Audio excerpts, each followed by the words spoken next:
I want you to try a little thought experiment right now. Oh, okay. Yeah.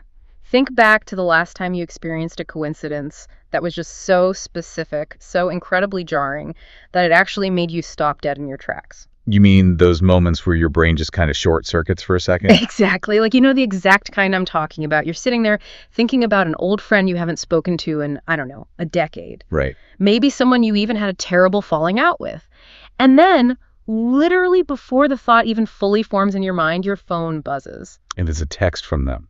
It's a text from that exact person. Yeah. Or maybe you have this really bizarre, highly specific dream.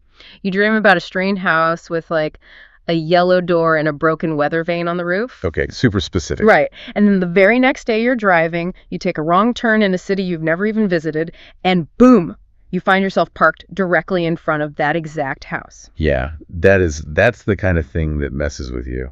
It really does. But usually, as human beings, we have a very predictable reaction to this stuff. We shake our heads, we let out this little nervous chuckle, and we just immediately chalk it up to random chance. Because that's the safe response, right? Totally. We tell ourselves, oh, it's just a statistical anomaly. The universe is chaotic and meaningless, and this is just math. But Carl Jung, the famous psychoanalyst, he actually didn't buy that explanation at all. No, he didn't. Jung proposed that these moments aren't random chance. He called them synchronicities. Right, which he defined as deeply meaningful alignments of time and purpose and identity. Exactly. It's the idea that the universe is occasionally handing you a very specific, highly personalized blueprint. But because we are also, conditioned by modern materialism, Or just ignore it. Yeah, we mistake that profound blueprint for a meaningless scratch pad. And to even entertain Jung's premise there, I mean, it really invites a profound sense of vertigo. Oh, absolutely. Because if you begin to accept the concept of synchronicity as like an actual mechanical law of reality rather than just a psychological illusion, You use the safety net. you immediately lose the comfort of a purely chaotic existence. You can no longer just shrug things off. Right. You're forced to look at the architecture of your own life with this terrifying level of responsibility. Recognizing that perhaps your path is not an accident at all, but an actual assignment. And that terrifying sense of responsibility is exactly what we are plunging into today in this deep dive. It's a heavy one today. It really is. We are looking at the life, the underlying philosophy, and just the almost unbelievable trajectory of a man named Ben Hod. Right, who's a modern occult scholar. Yes, and he's the author, the curriculum editor, and literally the sole administrator of something called the Eliphas Levi School of High Magic. Yeah, I feel like when people hear the term school, they immediately picture something very specific. Like ivy-covered brick buildings, or maybe one of those really expensive online master classes that are locked behind a huge paywall. Exactly. But we need to establish the crucial reality of this space right up front. We do. The Eliphas Levi School of High Magic is actually just a private Facebook group. Right. And it is completely 100% free. It is open for absolutely anyone to join. Which is wild. There's no subscription fee. There's no tiered access like a Patreon. There's no secret monetization strategy hiding in the wings waiting to charge you later. And in the modern landscape of spirituality and self-help, that total lack of monetization isn't just rare. No. It's almost suspicious to the modern consumer. We are so used to gurus selling enlightenment for a flat monthly fee. Right, everybody has a hustle, but Ben Hod operates on a completely different frequency entirely. A totally different frequency. The space he created is a pure labor of love. I mean, when you look at the sheer volume and the density of the materials he produces for this group on a daily basis, It's staggering. It really is. You get the immediate, undeniable sense that Ben Hod would be curating this exact same curriculum with the exact same obsessive necessity, even if he were completely alone on a desert island writing it all in the sand. Yeah, he's definitely not performing for a crowd. Not at all. He is doing the work because he believes the work simply demands to be done. So what exactly is the work he's doing? Well, he is attempting to translate ancient, nearly impenetrable high magic for the modern world. And in doing so, he is essentially holding up a historical mirror to his own life. Because his life has become inextricably linked to this 19th century French magus. Yes. A man named Eliphas Levi, and for anyone who doesn't know, Levi is a guy without whom the entire landscape of modern magic, the tarot, and esoteric philosophy basically wouldn't exist. He's the grandfather of all of it. And the mirroring between these two men, Ben Hod and Eliphas Levi, across a century and a half is just profound. It's eerie, honestly. We have biographical texts on Ben, his sentence-by-sentence exegesis of Levi's work, even some original song lyrics to unpack today. Lots of source material. Yeah, right. And okay, let's unpack this, because to understand the architecture of this strange synchronicity, we really have to look at the literal foundations both men were standing on before their respective worlds fell apart. Because people generally don't go seeking a radical new framework for reality unless the house they are currently living in has completely burned to the ground. Exactly. So let's look at those houses, starting with the physical and the historical foundation of Eliphas Levi. Let's do it. So Levi was actually born Alphonse Louis Constant in Paris in 1810. And we have to picture the socio-political climate of that era. It's intense. This is post-revolutionary France. It's a society that's still reeling from massive upheavals. They are caught in this brutal tug-of-war between the rigid authority of the Catholic Church on one hand, Right. and the emerging sort of cold light of scientific materialism on the other. And within that massive cultural tension, Levi's own origins were incredibly grounded. I mean, he was the son of a Parisian shoemaker. Which is such a potent symbol when you map it onto the life of a future occultist. Oh, absolutely, because a shoemaker works directly with the earth. Right, he deals with leather, with nails, wood, the actual dirt of the Parisian streets. His father literally crafted the foundations that allowed other people to walk through the world. So Levi emerges from an environment that was deeply practical, very material, and entirely focused on survival at the ground level. His reality was built literally from the ground up. Yeah. Now, if we jump forward to modern-day America and look at the foundation Ben Hod was handed, it is the exact inverse of that. Completely different. Ben wasn't born dealing with the dirt beneath his feet. He was born straight into the towering theological heights of a massive institution. He is the son of a Southern Baptist preacher. Yes, and this isn't some casual, Sunday-only kind of commitment either. No, his father is a man who, even right now in his mid-70s, continues to preach full-time in South Texas. With zero signs of stopping. Which is incredible. But consider the psychological weight of that environment for a kid. It has to be immense. It is. A Southern Baptist preacher in a place like South Texas is not just a polite community leader. He is a figure of immense moral, intellectual, and spiritual authority. Right, so let's contrast that. Levi's father gave people literal shoes so they can choose their own path through the city. But Ben's father provided a totalizing worldview. A towering theological pillar. Exactly.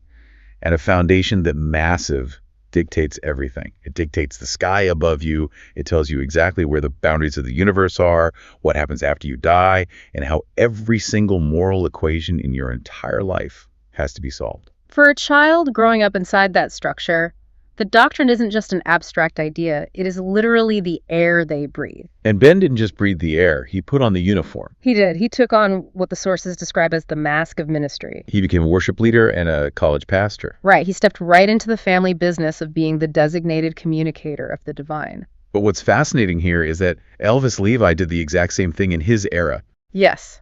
Before he was this famous occultist, Levi was actually a Catholic deacon. He was groomed and fast-tracked for the priesthood. Both of these men were chosen to be the voices of their respective orthodoxies. But orthodoxy, by its very nature, demands absolute conformity. And both of these men possessed this innate, burning intellectual restlessness that made conformity just completely impossible. For Levi, the rupture from the church was public, and it was scandalous. His path to the priesthood was just entirely severed. Right, by combination of forbidden romantic entanglements and his insistence on publishing these radical, sort of socialist-leaning political writings. Because the Catholic hierarchy of 19th century France was an ironclad system. You could not be a priest while publicly advocating for the liberation of the underclass. Or questioning church doctrine. So he was cast out. And Ben's rupture was different in its details, but the internal mechanics were exactly the same. He was caught in this brutal, agonizing tug of war. Because on one side, he had a liberal education. Right, and when you go to college and you genuinely engage with philosophy, history, textual criticism, your brain is trained to deconstruct things. You learn to analyze and to demand evidence. But on the other side, he was operating as a charismatic musician, leading worship for hundreds of people. He had the stage lights, the emotionally charged music, the adoring congregation. All the visceral, real-world temptations of being a spiritual performer. And that creates a massive cognitive dissonance. You're standing on a stage, manipulating the emotional state of a room through chord progressions and rhetoric, knowing full well that the intellectual foundation underpinning those emotions has already crumbled in your own mind. I can't even imagine the stress of that. And the sources detail the exact visceral moment that dissonance became unsustainable for him. It wasn't a slow fade either. No, it didn't happen over a series of months. It happened on a random Sunday morning. He was standing in front of a college Sunday school class. Right, he is the authority in the room. He's holding the microphone, looking out at the faces of all these young people who are trusting him to deliver absolute truth. And in a flash of terrifying clarity, he realized he did not believe a single word coming out of his own mouth. He was physically unable to inhabit a vocation that completely lacked his personal truth. The psychology of that moment is staggering when you think about it. Oh, completely. In vocational ministry, your identity, your income, your social circle, and your spiritual standing are all fused into a single monolithic block. To realize in real time while you are public speaking that the block is a lie. It is a catastrophic psychological event. I found myself thinking of the old fable of the emperor's new clothes, but applied strictly to the soul. Oh, that's a good comparison. Imagine you are a real estate agent giving a guided tour of this massive, beautiful, fortress-like mansion. You are walking a family through the halls, pointing out the impenetrable roof, the heavy load-bearing walls. And right in the middle of your sales pitch, you touch a wall and realize the entire house is actually made of wet tissue paper. Just completely fragile. Right. One gust of wind and it will completely collapse. But you are still standing there, and you are still expected to finish the tour and ask for the down payment. The sheer terror of that realization. I would panic. That metaphor actually captures the dread perfectly. The source material refers to this as the collision of humanity and office. The collision of humanity and office. I like that. Yeah. The office, the role of the pastor, the deacon, the religious authority, it demands absolute, unwavering certainty. You can't show weakness on the stage. Right. It demands an infallible posture. But humanity is entirely the opposite. To be human is to be uncertain. Exactly. To be human is to evolve, to doubt, to change your mind when you're presented with new information. And when those two realities collide at high speed, there are always casualties. You cannot maintain the office without destroying your humanity, and you cannot honor your humanity without abandoning the office. So Ben abandons the office, he leaves vocational ministry entirely, and much like Levi, his exit occurs under a shadow of scandal. Both men were effectively cast out of the sanctuary. But realizing your house is made of wet tissue paper is really only the first step. You still have to figure out where to live after it collapses. Because that theological pillar collapsed so suddenly, Ben was left without any kind of compass. Which propelled him into a vast, silent, ideological wilderness. And we need to talk about that wilderness phase. We do, because it really debunks the idea that he simply swapped one religion for another overnight. Right. People often assume it's just a clean pivot.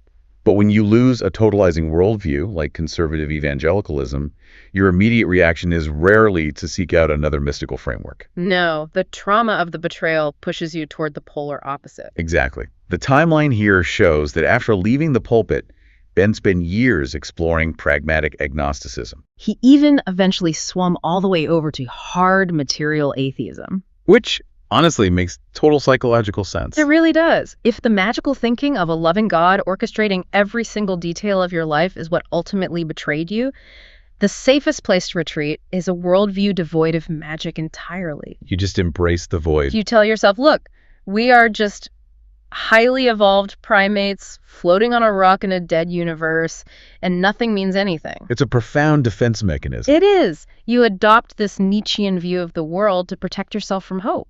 But the text notes something fascinating about this period.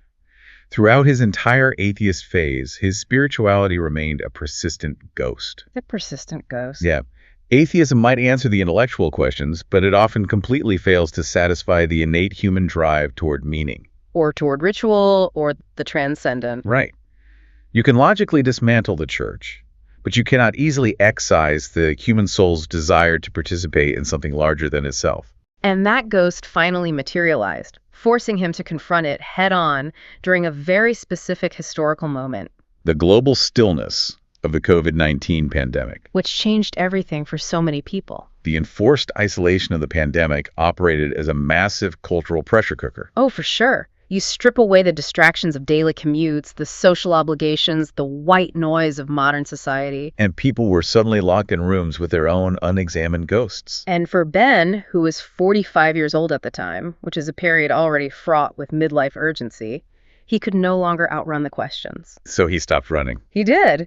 And he dove headlong into the one intellectual and spiritual discipline he had actively avoided, perhaps even feared, his entire life. The occult. The occult. He starts excavating the dust of 19th century esoteric philosophy. And right there, waiting for him in the dust, is Eliphas Levi. He finds this historical mirror, a man who survived the exact same wreckage of a religious life. But Levi didn't settle for atheism. No.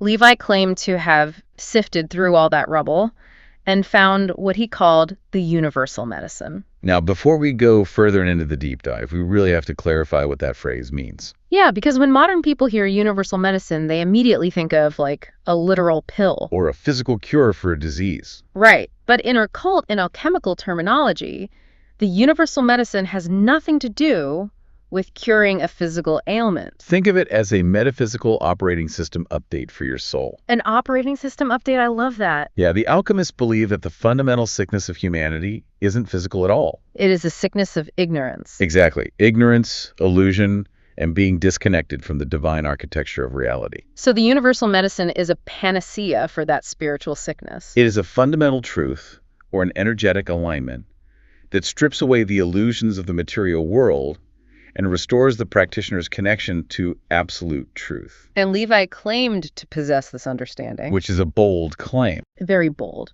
But Ben recognized the voice of a fellow survivor offering a map out of the wilderness. But this isn't just a story about a guy finding a book he likes. No, if it were just that, it would be a nice little human interest piece. What elevates this into the realm of the bizarre is what the source text calls the resonance of eight. Here's where it gets really interesting. It really does. We are talking about the mystical mathematics connecting Ben Hod and Eliphas Levi. The synchronicities revolve entirely around the number 8, and they are so specific they demand serious scrutiny. Okay, lay it out for us, because from an esoteric perspective, the layers of mathematical and astrological alignment here are just wild. They are highly intricate. Let's start at the foundational literal level. Shared birth. Okay. Both Eliphas Levi and Ben Hod were born on February 8th. Which obviously makes them both Aquarius. Correct. And in astrological tradition, Aquarius is the water bearer. But they aren't pouring out physical water, right? No, symbolically they are pouring out knowledge from the heavens onto the earth. I see. Aquarius is associated with the visionary, the rebel, the eccentric, who breaks down outmoded, rigid structures like Orthodox religion to introduce new, liberating paradigms. Okay, so two rebellious guys share a birthday. Statistically, it happens. Sure. But the pattern immediately deepens when we look at their identities. Right, because Eliphas Levi is not the name on the man's birth certificate. No, it is a pen name. Mm-hmm. Specifically, it is the Hebrew translation of his given French names, Alphonse Louis. Now look at Ben Hod. Ben Hod is not a random collection of syllables either. It translates in Hebrew to son of Hud, which is a direct etymological derivation of his actual family surname, Hudson. So both of these men abandoned their given cultural names to operate under Hebrew translations of their birth identities. And the specific choice of the name Hod is where the esoteric architecture really begins to lock into place.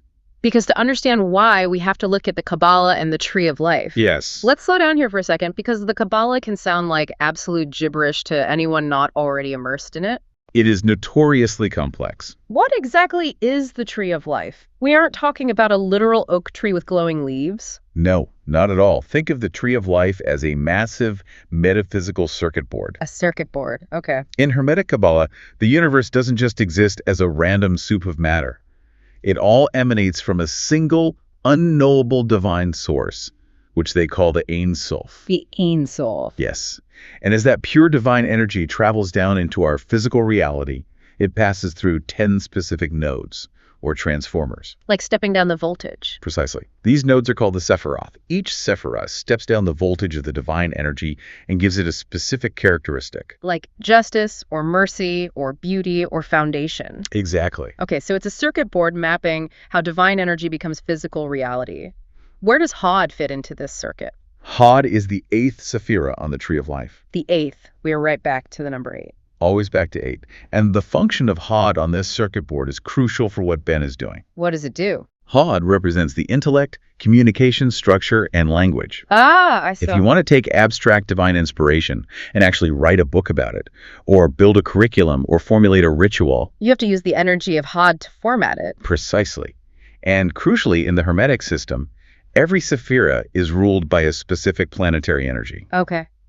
The 8th Sephira, HOD, is ruled by Mercury, which the Greeks called Hermes. Hermes, the namesake of Hermeticism. Yes, Hermes is the messenger god. Mm-hmm. He's the god of communication, of commerce, of navigating boundaries. And most importantly, he is the patron deity of alchemy, magic, and the occult. Right. He is the only figure who can freely travel between the realm of the gods, the realm of mortals, and the underworld. And if that isn't enough to make your head spin, the text provides one final astrological link that ties the entire knot together. It's the clincher.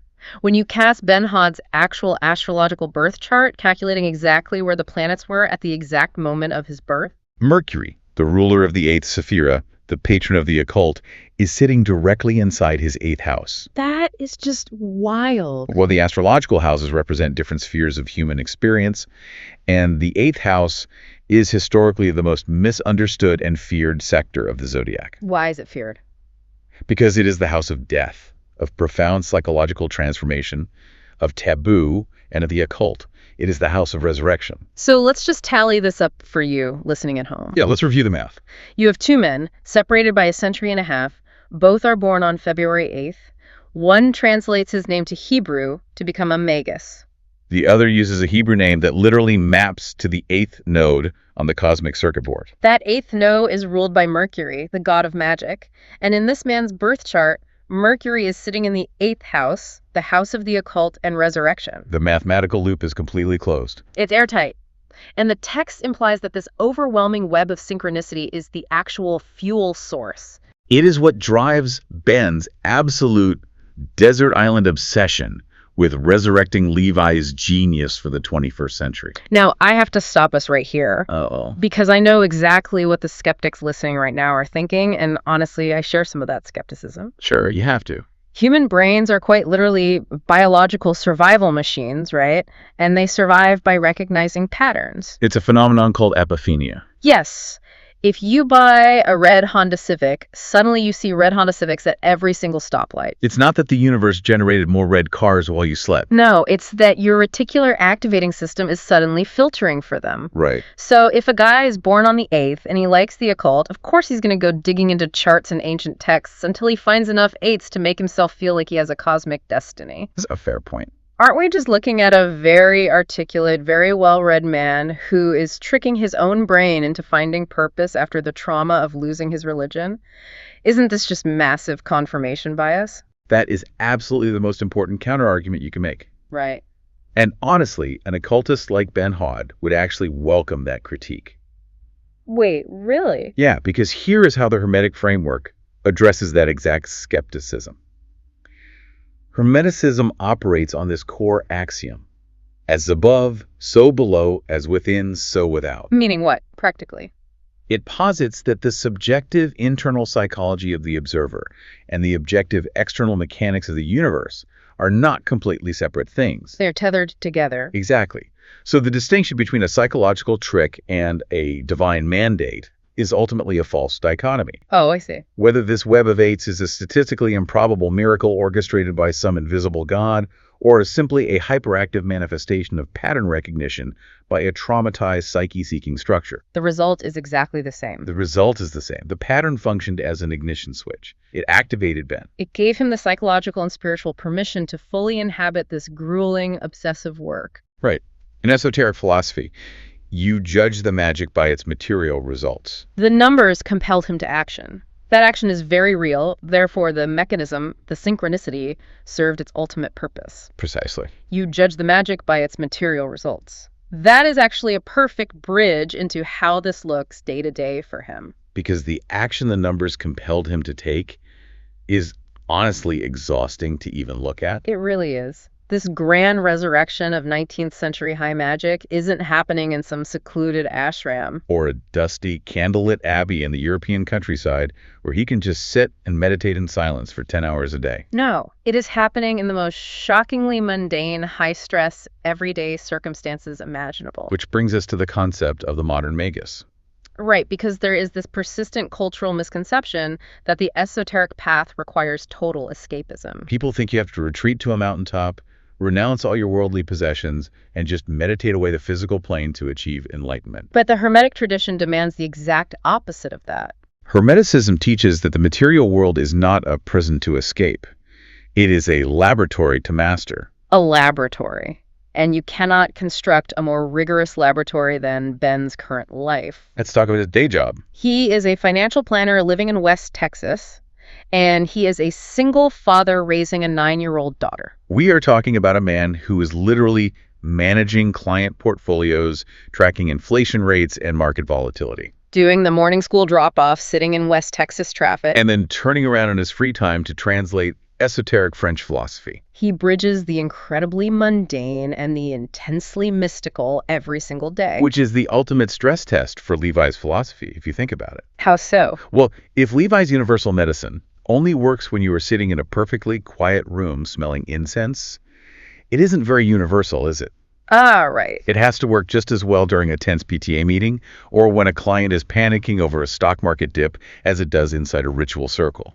And the discipline he applies to this laboratory is relentless. It is. Inside that free Facebook group, he commits to an incredibly rigid structure. He posts 8 times a day. Again, with the number 8. Always the 8. He curates musical selections into 8-song cycles to accompany the readings. But the absolute crown jewel of this community is his exegesis. Yes, he is undertaking this monumental sentence-by-sentence breakdown of Eliphas Levi's massive, dense, 2-volume masterpiece, The Doctrine and Ritual of High Magic. And a sentence-by-sentence exegesis is a very specific, highly rigorous academic tool. Right. Historically, you only apply exegesis to sacred scripture, like the Torah, the Bible, or the Quran. It involves examining the historical context, the linguistic roots, the theological implications, and the practical application of every single phrase. So by applying that level of orthodox rigor to an occult text, Ben is treating Levi's work not just as a historical curiosity. No, he's treating it as a living, breathing, operational manual for reality. And we actually have a direct sample of this exegesis from the sources. We get a really clear window into what it looks like when Ben puts Levi under the microscope. And it centers on one specific, seemingly simple sentence from Levi. The quote is, "We do not seek them, but we are resigned to them." So to extract the marrow from that sentence, we have to establish the context first. Who is the them that Levi is referring to? Levi is talking about the nameless, faceless forces of societal prescription, silence, and slander. The mob, the critics, the haters. Levi was not naive. He knew perfectly well that by publishing the Doctrine and Ritual of High Magic, he was going to infuriate absolutely everyone. He was going to get canceled by the rigid Catholic Church on one side and mocked by the high society, materialist Parisian elite on the other. He knew he was stepping willingly into the lineage of the maudit. The maudit. Explain that term. It is a French term that translates roughly to the accursed ones. The accursed ones. Yeah, it refers to the artists, the poets, and the magicians who are fundamentally rejected and destroyed by society because their vision of reality is simply too threatening to the status quo. And Ben's exegesis zeroes in brilliantly on the word resigned in that sentence. Because when a modern person hears the phrase, "I am resigned to it," it sounds incredibly passive. It really does. It sounds like defeat. It evokes an image of someone slumping their shoulders, throwing in the towel, and just letting people walk all over them. But Ben takes us down into the etymology, to the Latin root of the word. Resignardi. Yes, resignare. To literally unseal or to cancel a signature. This blew my mind when I read it. It's a total paradigm shift. Because when you sign a document, you are binding yourself to a contract. You are attaching your legal identity, your ego, and your reputation to an agreement. So to resign to unseal it is not a passive act of defeat at all. No, it is a highly active, aggressive severing of that contract. Ben describes this linguistic revelation as a kind of ego death. It makes perfect sense. For a magus like Levi, being resigned to slander doesn't mean he just sits there and cries while people hurl insults at him. Right. It means he actively unsigns his ego from the social contract. Because society operates on this unspoken contract that basically says, you must care deeply about what we think of you, and our approval dictates your worth. And Levi is unsealing his signature from that document. He is evicting his ego to make room for what occultists call the great work. And this is where Ben's day job as a financial planner just beautifully bleeds into his spiritual analysis. Oh, it's the best part. It's my absolute favorite metaphor in the entire deep dive. Ben frames Levi's resignation as a spiritual hedge against inflation. He says Levi has priced the criticism into the asset. It is a phenomenal economic spiritual philosophy. It's so practical. It makes perfect sense. Think about it. If you buy a volatile asset in the stock market and your analytical models tell you that a massive dip is guaranteed to happen next quarter. You don't panic when the dip arrives. Exactly. You don't sell off your shares in terror. You accounted for it. The dip was priced in. So by unsigning his ego and resigning to the fact that society will inevitably call him a lunatic, Levi has effectively priced the slander into his spiritual asset. So when the Parisian elite mock him in the streets, it doesn't cause a crisis of faith for him. It actually validates his model. Yes, the market behaves exactly as he predicted. It proves he's doing it right. And as a psychological defense mechanism, it is practically impenetrable. Ben points out that with this single sentence, Levi constructs a rhetorical shield that creates a bulletproof logic loop. Walk us through the mechanics of that logic loop. Ben calls it the sovereign play. Right, the sovereign play. Well, it begins with Levi coming out of the gate making these incredibly audacious claims. He tells the reader that he possesses the universal medicine and the philosopher's stone. And in the realm of esoteric philosophy, that is the equivalent of claiming you have the physical keys to the universe. It is an assertion of ultimate power.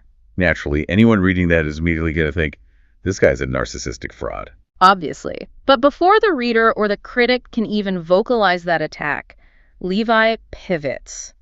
In the very next breath, he admits that throughout all of human history, anyone who claims to possess such things is immediately treated as a charlatan, a heretic, or a madman. He beats them to the punch. He essentially says, look, I have the ultimate truth, and because I have the ultimate truth, you are going to call me crazy. By accepting the insult in advance, he siphons all the kinetic energy right out of the skeptic's attack. Exactly. If you stand up and call him a madman, he just nods and says, yes, I told you on page 1 that you would do that. The magus, operating in this framework, doesn't waste his energy getting into screaming matches in the town square.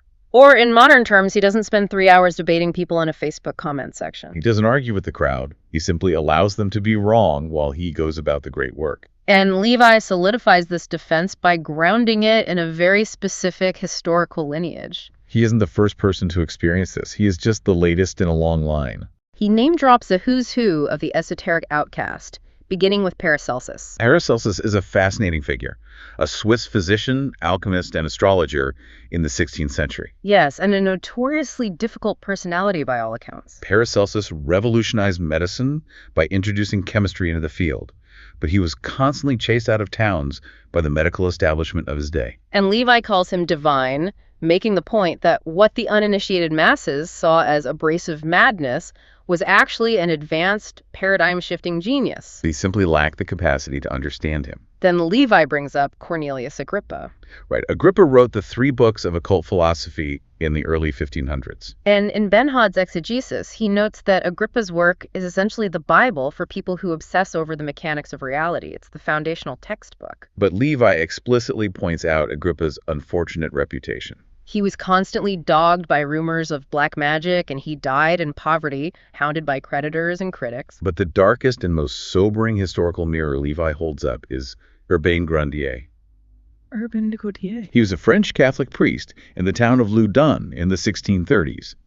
He was accused of using black magic to cause the demonic possession of an entire convent of Ursuline nuns.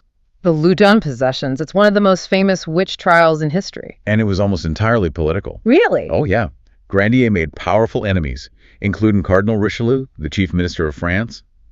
The accusations of magic were simply a convenient tool to achieve his political and social annihilation. Wow. In 1634, Grandier was subjected to horrific torture and burned alive at the stake. So by invoking Grandier, Levi is dropping the philosophical playfulness and acknowledging the visceral, physical danger of stepping outside the orthodox narrative. The establishment doesn't just mock the maudit, sometimes it kills them. And that danger translates directly to the modern era. This is where Ben's commentary bridges the 17th century and the 21st century. Obviously, we don't literally tie people to wooden sticks and set them on fire in the public square anymore. Thank goodness. But the psychological urge of the mob to destroy the heretic hasn't diminished by a single percentage point. Not at all. Getting burned at the stake in 1634 is the exact same sociological mechanism as getting absolutely nuked on social media today. The public shaming, the coordinated campaigns to destroy someone's livelihood, the total social ostracization. The prescription Levi warned about is very much alive. It just uses algorithms instead of torches. Which brings us to the core philosophical lesson of this exegesis. It is the fundamental insight Ben is trying to impart to anyone who joins the Eliphas Levi school of high magic. If you genuinely desire absolute truth, or what Hermeticism calls sovereign intelligence, you must develop an absolute cellular immunity to what your neighbors think of you. But Ben makes a very careful, necessary distinction here because this philosophy can easily be hijacked by narcissists. Oh, very easily. He points out that not seeking slander doesn't mean you go out of your way to be an abrasive edgelord. Right, you don't provoke people, hurl insults, and act like a jerk just to stroke your own ego so you can sit back and say, I am persecuted, therefore I am a genius. That is the ultimate trap of the ego, and it is the exact opposite of resignaire. You are not seeking the slander to validate yourself. You are simply accepting the consequences of truth. And the reality Ben maps out is stark. He says the bridge between religion and philosophy is a profoundly lonely walk. Break down that distinction for us. Religion versus philosophy. So in this specific context, religion represents safety. It represents the warmth of the herd, the comfort of faith, the security of a community that will protect you. As long as you do exactly what you were told and believe exactly what they believe. Right. Philosophy, on the other hand, represents reason, individual liberty, and the terrifying responsibility of self-determination. To walk from the safety of religion to the liberty of philosophy means you must leave the crowd behind. The crowd cannot come with you, and they will hate you for leaving. It is the tax you have to pay for being right. The tax you have to pay. I love that phrasing. If you want the philosopher's stone, if you want that ultimate transformative truth that cures the sickness of ignorance, the price tag is social approval. You have to be willing to be the pariah. You have to unseal your signature from the contract of normal society.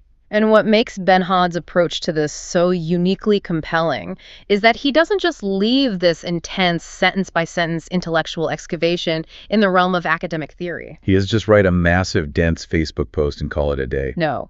He takes the raw, bleeding material of this exegesis and subjects it to an artistic alchemy. He returns to his roots as a musician. Yes. He transforms the dry philosophy directly into creative output, which is the highest honor one can pay to the Hermetic path. The creation of art from esoteric knowledge is a form of practical magic itself. And we have the lyrics to a song he wrote, born directly out of the passage we just spent all this time analyzing. The song is titled Resigned, and he specifically dedicated it to Hermes, the messenger god and ruler of the 8th Sephira. The lyrics are a remarkable distillation of everything we've discussed today. It is a real-time documentation of transforming pain into purpose. I want to read the first verse and the pre-chorus because the imagery is so potent and aggressive. Let's hear it. Okay, here it is. Call it madness, call it fraud. Use the names they always use. Every voice that touched this fire wore the same familiar bruise. Say it louder if it helps. I've already heard the line. Every truth that cuts this deep leaves a mark they call a crime. Say it now, there's nothing new. There's nothing left to take from me. That is just wow. Let's analyze that phrase. The same familiar bruise. It's so visceral. It's a brilliant poetic distillation of the maudit, the accursed lineage we talked about. It instantly connects Ben's modern internal experience of being misunderstood straight back to Levi's exile in Paris. And back to Agrippa's ruined reputation, and all the way back to the literal burns on Urbain Grandier's flesh. He is saying that anyone who touches the fire of sovereign intelligence gets burned by society. It is an unavoidable occupational hazard. And the line, every truth that cuts this deep leaves a mark they call a crime. That speaks to how orthodox systems, whether they're religious or secular view, profound, liberating truth not as enlightenment, but as a threat. Truth is heresy. It is a crime against the established order. And then ending that section with, there's nothing left to take from me. That is the voice of a man who lost his career, his community, and his theological foundation. He has already hit the absolute bottom. The mob has no leverage left. And then we hit the chorus, which is the ultimate manifestation of resignare. I'll read the chorus. We don't seek it. We're resigned to it. Call it madness. I'm fine with it. It's not mine to say. It comes when it comes. We step aside and let it be done. Notice the complete and total removal of the ego in those lines. It's not mine to say. We step aside. The Magus is not forcing his will upon the universe. He isn't trying to bend reality to his ego. He is aligning his internal structure so perfectly with the universal truth that he simply becomes a conduit. He steps aside to let the truth operate through him, unhindered by his own desires. Which flows perfectly into verse 2, where he explicitly translates that Latin root into modern poetry. I took my name off the line, before the page was even read, unsealed the mark I used to guard, let the signature go dead. This was never mine to hold, never mine to make it move. If it rises, it will rise, with or without my proof. Let the signature go dead. I mean, that is just incredible writing. It really is. He is acknowledging that the truth doesn't need him to aggressively defend it in the pound square. It is a radical, healing departure from the anxiety of the preacher, isn't it? Oh, completely. Think back to the Sunday school classroom. The preacher feels the crushing weight of having to prove God, of having to convince the congregation, of having to constantly guard the doctrine against doubt. The Magus realizes that true, absolute reality is self-evident and self-sustaining. If it rises, it will rise, with or without my proof. The truth does not require a defense attorney. And the bridge drives that realization home completely. I didn't write it. I held the page. I didn't choose it. It chose the day. For me or another, it makes no difference. The word finds a way through any resistance. I held the page. When I read the line, I didn't write it, I held the page, my mind immediately went back to that 20-something college pastor. Suffocating under the weight of a doctrine he didn't believe. Sweating through his shirt, trying to force a truth from a pulpit. And now, decades later, after losing everything, after wandering through the absolute void of atheism, he has found a peace where he doesn't have to force anything at all. He is simply holding the page for a truth that exists completely independent of his ego. It is the ultimate resolution of that initial trauma, the collision between humanity and office. He has discarded the office entirely. He is no longer the authority figure demanding belief from his followers. He is just the observer, the student, the curator of the Eliphas Levi School of High Magic. So what does this all mean for us? Let's zoom out and look at the sheer scale of the arc we've traced today. It's quite a journey. You have Ben Hod, the son of a South Texas Southern Baptist preacher, a man who built his early life on a massive, immovable theological pillar. He takes on the mask of ministry, becomes a worship leader, only to experience a catastrophic internal collapse of faith on a Sunday morning. He flees the resulting scandal, wanders through the barren, ghost-haunted desert of hard material atheism. And then at the age of 45, driven by the midlife urgency of a global pandemic, he steps into the occult. And there, waiting for him across a chasm of 150 years, is the Parisian Magus Eliphas Levi. Bound together by the resonance of 8, by shared birthdays, by the planetary gravity of Mercury, and by a shared destiny of being the outcast. And it is vital for us to remember the practical application of all this.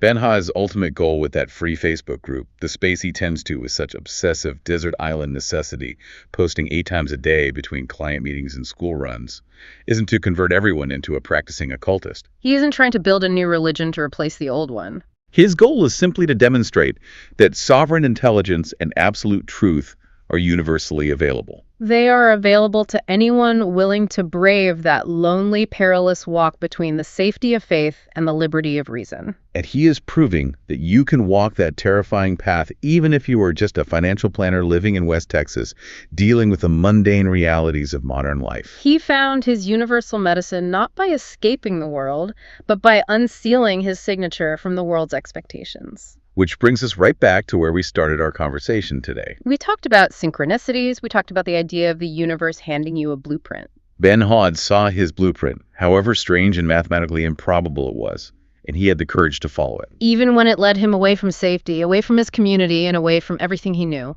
So true. So I want to leave you with this final provocative thought to mull over today. Think about the absolute unvarnished truths simmering beneath the surface of your own life. The things you know are true but are terrified to admit. What is the personal signature? The ego-driven mask, the job title, the social expectation, the relationship that you might need to cancel or unseal in order to make room for your own great work. Were you willing to pay the social tax of being misunderstood? Are you willing to be the pariah, to step aside, to let the signature go dead and hold the page so you can finally find your own universal medicine?